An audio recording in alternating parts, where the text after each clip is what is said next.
네, 안녕하세요. 오늘 국립한국문학관 제3차 정기학술대회에 참석해 주신 여러분들, 온라인으로 참석하고 계신 여러분들께 감사드립니다. 저희 제3회 국립한국문학관 정기학술대회는 담정 김여의 200주기를 맞아서 문학관이 소장하고 있는 담정 총서를 중심으로 관련 분야 전문가 선생님들을 모시고 학술대회를 진행하고자 합니다. 저희 관장님께서 원래 오늘 꼭 참석하시려고 했는데 다른 일정이 겹치시는 바람에 참석을 하시지 못하셨습니다. 그래서 미리 녹화해 놓은 영상으로 인사를 듣도록 하겠습니다. 안녕하십니까. 국립한국문학관 관장 문정희입니다. 국립한국문학관의 세 번째 학술대회 담정 김여문학과 그의 시대에 참석해 주신 모든 분들께 인사드립니다. 김여가 쓰고 엮은 담정 총서는 총 17책에 이르는 방대한 저서로 김여와 그의 문학적 동료였던 이옥, 김조순 등의 작품이 실려 있습니다. 이른바 배관 소품체라 불렀던 이들의 문학은 고전의 품격을 강조했던 시대에 반하는 문학적 감수성을 보여주었습니다. 당대에는 가치를 인정받지 못했지만 미래에 더 가치가 빛나는 문학들을 찾아내고 나누는 일의 보람을 느낍니다. 훌륭한 발표문과 토론문으로 학술대회를 준비해 주신 여러분들께 진심으로 감사드립니다.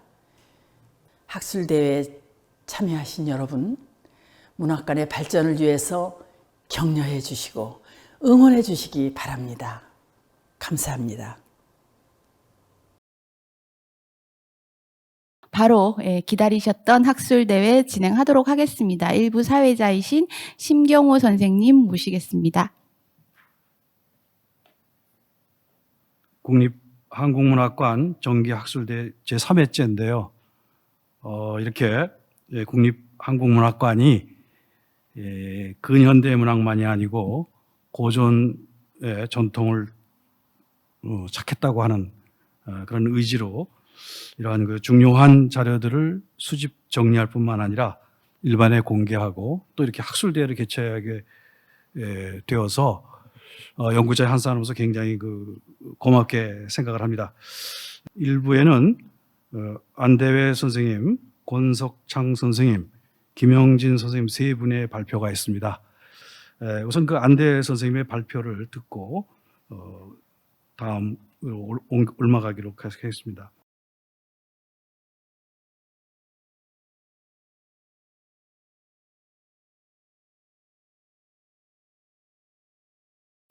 예, 안녕하세요. 저는 담정그룹 문인과 정저 순조연관 한양의 도예지문학이라고 하는 주제를 가지고 발표를 하도록 하겠습니다. 박준원 선생님이 담정 그룹이라고 하는 그런 일종의 시사 내지 시파를 분석하기도 했습니다만은 저는 이번에 다시 한번 이들 문인 그룹을 특별한 하나의 문학 그룹으로 이렇게 설정을 하고 그들이 이 개별의 문학을 떠나서 전체로 어떤 지향을 하고 있었느냐라고 하는 부분을 중심으로 해서 살펴보도록 하겠습니다. 저는 정조와 순조 연관문단의 독특한 개성을 지닌 문인의 집단으로 이렇게 보고 있고요. 그중에 가장 중요한 것이 이들이 대체로 서울 토박이 문인을 중심으로 해서 구성되어 있고 혈연이나 사제간, 교우, 당파, 문학, 취향 등으로 이렇게 동인이 구성되었다라고 생각을 합니다. 18세기 한양이 상업도시의 경제적 활력과 시정사회 발달이라는 주제로 그렇게 살펴봤습니다. 한양의 도회적 풍물과 도회민 생활이 주요 소재고 그다음에 도회민의 감성이 작품에 물씬 반영이 되고 있다. 간단하게 살펴보았습니다만 이런 정도로 제 발표 마치도록 하겠습니다. 들어주셔서 감사합니다. 네, 안녕하십니까. 김여 야사편집 교정 방식에 대한 연구 소문세록 중심으로 발표를 맡은 권석창입니다. 소문세록은 조신이 지은 야사집으로 고려 말부터 조선 초까지 활동한 문인들의 일화나 시, 시평, 당대의 역사 사건, 조신의 경험 등을 수록하고 있는데 특히 당시 여러 차례의 사화가 있었던 만큼 그를 직접 목도하고 체험한 당시의 상황을 사실성 있게 전달하고 있어서 정사를 보완할 수 있는 야사로서 가치가 높습니다. 김려는 여러 글에서 사실에 근거한 사료를 위주로 발췌하여 자신의 야사 총서에 수록하였고 때로는 여러 필요성에 따라 야사를 선별했습니다. 한고본은 서백본의 본문을 조정한 사례로 크게 세 가지 유형이 있는데 인물정보 조정, 문맥에 따른 조정, 간행 실수에 대한 조정입니다. 서백본에는 인물 정보에 대한 정보에 대해 오지된 사례가 있는데 한고본에서는 이러한 사례에 대해 수정하여 기재하였습니다. 예, 방금 소개받은 성균관대 한문학과의 김영진입니다. 논제는 김려의 그 담정 총서와 또 그 외에 김려 저작의 필사본으로 그 독립된 형태의 것들의 어떤 이본들, 유전 양상들 그러한 것들을 지금 소개를 하고자 합니다. 김려의 자료는 그 담정 총서 안에 실려져 있는 그 본인을 포함해서 16명의 이 사람들의 문학 작품을 수록하고 있는데 이 후손이 거기에서 이제 김려 것만 뽑아가지고 8종을 뽑아서 간행한 게 이제 담정 유고인데요. 그래서 해배돼서 돌아온 뒤에 남아 있는 것은 사유학부하고 감담일기 그 두세 종밖에는 안 남았다고 그 기록을 남겨놨습니다. 일단 담정 총서 지금 통문관에 있다가 한국문학관으로 들어온 이 본은 1818년부터 조랄 때까지 1821년까지 3, 4년 동안 집중적으로 편집 필사된 그러한 자료입니다. 그 사유학부가 지금 아까 말씀을 못 드렸습니다만은 지금 간행본에는 290수인데 지금 아까 제가 말씀드린 필사본들은 지금 300수이고 그게 온전한 오리지널 본입니다. 일단 1부의 발표회는 이것으로 마치겠습니다. 감사합니다. 자, 그러면 제1부 발표에 대한 종합 토론을 진행하겠습니다. 토론의 지정 토론자는 신상필 선생님과 박철상 선생님입니다. 예, 안녕하세요. 방금 전에 소개받은 부산대학교에서 근무하고 있는 신상필입니다. 우선 무엇보다도 이제 도예지문학 혹은 도시성의 문제라는 것과 그에 대한 분석 과정이 조선 후기 야담의 그것과 매우 유사하다는 점에 좀 저는 눈길이 갔습니다. 야담에 대해 문과 시를 아우른 소품체는 그 자체로 물론 야담과는 성격이 다른 양식이긴 하지만 도시와 그 공간을 채운 인물이라는 소재적 배경을 공유한다는 점에서 혹시 어떤 차이점을 생각할 수 있을지. 좀 야사를 수집하고 총서로 정리하는 집대성의 작업 과정에서 자연스럽게 진행되는 형태일 것으로 볼 수 있을 텐데요. 이 유서류의 작업들이 진행된 선례가 있다는 점과 연계해 볼 필요도 있지 않을까 한다는 것입니다. 담정 그룹의 이런 담정을 포함한 이런 그런 소품체도 마찬가지지만 과연 그 이전의 사람들하고는 어떤 연관성이 있고 어떤 그 원류라고 그럴까 그런 점은 어떻게 좀 봐야 될 건지, 그리고 소품문이야 이제 계속 해오셨지만 이러한 것들이 과연 그 이전 사람들하고 어떻게 연결이 되고, 그리고 있다면은 개별 부분이라고 할 수 있는 건데 전체적으로 담정처럼 한 사람은 없지만 과연 누구를 좀 들 수 있는지 그 부분을 조금 해주시면 이게 이제 좀 그 조선 후기를 넘어서 근대로까지 이어지는 근대문학까지 이어지는 굉장히 중요한 어쨌든 문학가로서 우리가 좀 얘기를 할 수 있지 않을까 하는 생각이 들었습니다.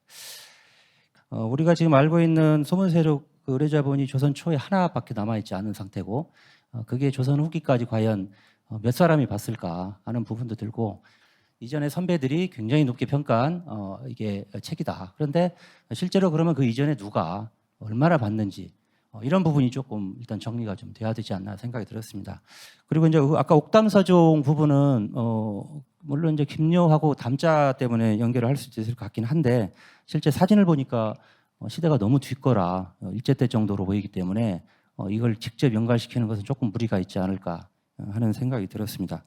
그러면 세 분 그 발표하신 선생님께서 지정 토론을 듣고서 그 첨가하실 내용이나 향후 원고를 뭐 조금 더 보완하실 때 필요하신 말씀들을 2분씩만 말씀을 해주시면 고맙겠습니다. 회사 소품체 것들이 야담의 형태로 다시 들어가기도 하기 때문에 그건 거의 유사성을 띠기도 하고요. 그렇긴 하지만 상당히 다르다.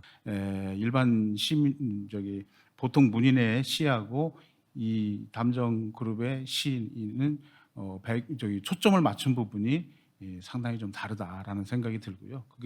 그것이 야담하고 이 담정 그룹의 회사 소품체나 또는 시나 다른 소품문하고 좀 다른 부분들이 있다. 아까 제가 말씀드린 강희천이나 김용행이나 박재가 같은 분들이 그 외곽에서 이들하고 연관이 되는데 거기에 김용행하고 박재가는 사실 연암 그룹이라고도 이야기되고 저는 백탑 18하고도 이야기를 하는데 이들보다 한 세대 위 사람들이거든요.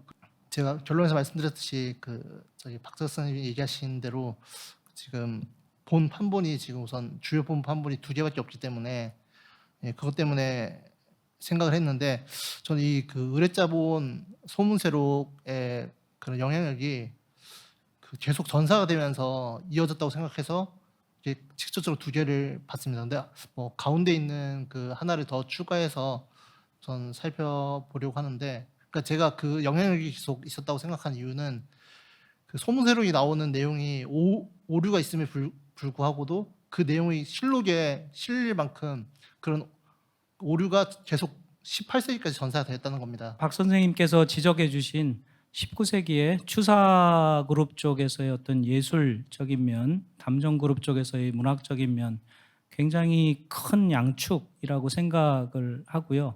도시적인 어떤 문예 취향, 이 문예미의 변화라고 하는 게 이옥 같은 사람 뭐 제일 잘 보여주는 북한산 유람했더니 뭣도 아름답고 뭣도 아름답고 뭐 아름답고 뭐 내려왔더니 주막에 붉은 깃발에 주막이 있는데 뭐 술도 아름답고 뭐 주막도 아름답고 뭐 여인도 아름답고 뭐 하는 그 도시 속의 뭐 그러한 부분들하고 김기수가 자기 지금 문집 이름 자체에도 벌써 그 흐름이 이렇게 딱 있다라고 생각하는데요. 무처불화라고 하는 어느 곳인들 꽃이 없는 곳이 없다라고 자기 집 자기 당호를 그렇게 이제 짓는 뭐 취향들 뭐 그러한 거가 상당히 관련성이 있다라고 생각을 하고요.